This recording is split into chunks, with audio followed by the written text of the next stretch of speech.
We're here and ready. Let's play. I first want to just thank you and appreciate you for being here with me right now. The first question that I have is pretty simple. I would like to just know, what is it that I should know? Anything important? That you are already perfect, whole, and complete, and you are not here to prove anything to anyone, including yourself, including the universe. You are here for joy. You are here for your own upliftment, and that will incidentally result in the upliftment of others. But you have no serious, heavy responsibility that you must undertake in order for your life to be successful. You are successful already because you exist, and you are loved, and you are love. Okay. Thank you so much. I think you mentioned about being heavy. So I need guidance to the root reason I've been dealing with low vibrational emotions such as jealousy, anger, sadness. There's this heaviness to me that's been around for years. And there seems to be a big wound that needs to be healed. And I'm having difficulty with healing that wound. And I believe it's self worth, but I'm not sure. Can you try to help me with that challenge I'm facing? The reason you are having difficulty finding what you call your big wound is because the process that you are currently undergoing is rooted more in the idea that you need to fix yourself than in the idea that you need to accept yourself and love yourself and move forward from there. And so when you look at your emotions and perceive them as negative, like jealousy and anger, this is a deeply understandable perspective because deep down you know that you're meant to feel good. You know that you are here for joy. Your wisdom guides you towards that. And so then it becomes simple and easy to look at the equation. I should feel good. I don't feel good right now. Feeling not good is bad. But actually, the reality is that the answers that you seek are through the emotions that you are trying to fix, but are accidentally rejecting. And so we would encourage you to first move towards a place of acceptance of the emotions that are there, because we remind you of this. You never feel anything for no reason. If something is in your consciousness, if something is in your energy field, if something is in your emotional experience, it is always there for a reason. And you are right to think that there is something for you to get from that experience, to realize, and in order to shift into a more effective mode of interaction with yourself and the world. But do not feel that there is one big thing that you must uncover that will then heal you and you will become perfect and whole. We come back to what we started with. You are already all the things that you wish to become. They already live within you. And that is the reason that you feel called towards them, pulled towards them. But it is not that you need to manufacture them or become them. It is a process of allowing yourself to relax into them. The attitude of fixing yourself and seeing yourself or aspects of yourself as problems is the opposite energy to the energy of allowing. And as you allow yourself to be, and as you allow your emotions, particularly the ones you perceive as negative, to be, and as you become curious and open and nurturing of the part of you that is experiencing those emotions, you then become aligned to the energy of allowing and relaxation. And the way through to the depth of you is through allowing and relaxation and acceptance of self. Acceptance of self is the doorway that leads you to all the things that you wish. But the doorway to that doorway is the challenging emotions that you initially aim to reject. They are not the problem. They are the solution. Okay. I'm just taking it all in. I think it just gets hard for me at times when coworkers or you have therapists that are telling you you shouldn't feel depressed and why aren't you happy? And then it triggers me and then the anger comes and then I just feel bad. There is a pattern there that is the superimposing of the ideas of others onto your own discernment rather than uncovering from within you what your own discernment is guiding you towards. And it is interesting because there is some truth in what those people are saying to you. At the core, you are meant to be joyful, and all of that is true. But that is why we discussed it is why it becomes so easy to see the negative emotions as a problem. We are not advocating that you go into your bed and stay in a state of depression for the remainder of your days here. But what we do know is that rejecting yourself cannot lead to wholeness. And thinking and feeling that parts of you, aspects of you are wrong and a problem and must be fixed does not lead to self-love. It is a heavy energy. Feel into what it feels like right now to tell yourself that you're not good enough.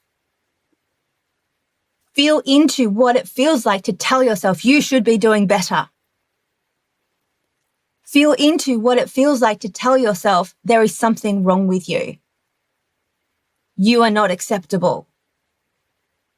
Your feelings are wrong. And feel the heaviness and the contraction of that energy. And compare that to, if I'm feeling something, it's for a reason. I'm a human being with a range of human emotions, and I'm going to support myself through this challenging one right now. I do understand and I do accept that deep down I am joyous. I'm not experiencing that right now. I wonder what might be standing in the way of that. I feel curious. I would like to get to know myself better and uncover what is happening for me right now so that I can support myself with love through that. And think about the times when you are with friends who are experiencing negative emotions, and what you do for them is counsel, hold, support, love, and encourage. And use that to remind yourself that you already have this skill set. It is just that you do not turn it to yourself with the frequency that you require in order to really be there for yourself. This is the lesson. You walk towards lightness when you walk towards self-love. You walk towards heaviness and contraction when you walk towards self-rejection. You get to choose. Okay. All right. Just taking it all in again. So, what are some ways to heal the wounds besides just fully accepting? Do you have to transmute that energy around the wound? The rest of the process kind of takes care of itself. This is one of the things that Maida has found in her personal growth and personal evolution. We have spoken of it before, and we will speak of it again and again and again, because you all need reminding, as does Maida, in order to allow yourself to relax, because relaxation in the act of personal development to most of you feels kind of wrong, feels kind of like you're not doing enough, feels kind of lazy. And so we will share with you that Maida also has been deeply, deeply, deeply surprised by the efficiency of her personal growth efforts now, that she shrouds them and supports them with a foundation of self-acceptance and self-love. She worked hard at spirituality for decades from a place of, I must do better, this isn't good enough.